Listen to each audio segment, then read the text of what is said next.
กองพันใหญ่643เป็นเจ้าภาพเปิดกองประชุมทาบทามบุคลากรผู้สมัครรับเลือกตั้งเข้าในคณะบริหารงานพรรคกระทรวงป้องกันประเทศสมัยที่6รอบที่1ในวันที่21เดือนพฤษภาคมนี้โดยการเข้าร่วมเป็นประธานของสหายพันเอกปริญญาเอกสอนไซจัญญราชคณะพรรคกรมใหญ่หัวหน้ากรมพนักงานกรมใหญ่การเมืองกองทัพอนุกรรมการบุคลากรขั้นกระทรวงทั้งเป็นหัวหน้าหน่วยงานทาบทามเขต2แขวงเสียงขวางมีสหายพันโทบุญมีดวงมณีจันทร์เลขาคณะพรรคหัวหน้าการเมืองกองพันใหญ่643พร้อมด้วยคณะ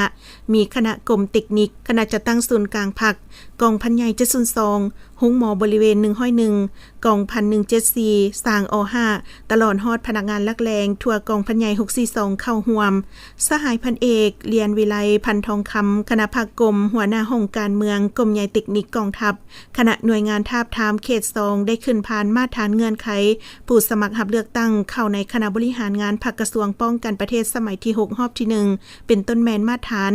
ด้านคุณธาตุการเมืองคุณสมบัติศีลธรรมปฏิบัติและแบบแผนดำรงชีวิตด้านความรู้ความสามารถด้านแบบแผนการนำพาและวิธีเหตุเวียกด้านสุขภาพเงื่อนไขด้านอายุพักและอายุเกษียณของพนักงานบรรษานำพาอยู่กำลังประกอบอาวุธ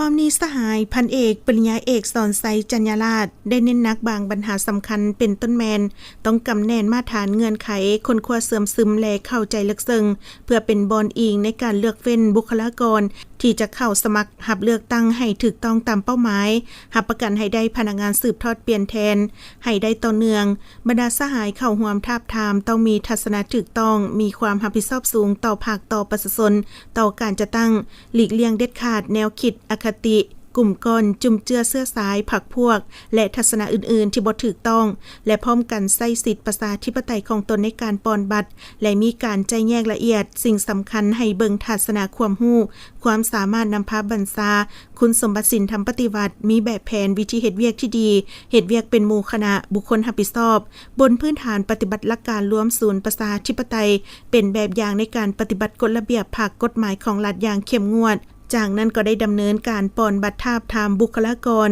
ผู้รับสมัครเลือกตั้งเข้าในคณะบริหารงานพรรคกระทรวงป้องกันประเทศสมัยที่6รอบที่1ได้ตามคาดหมาย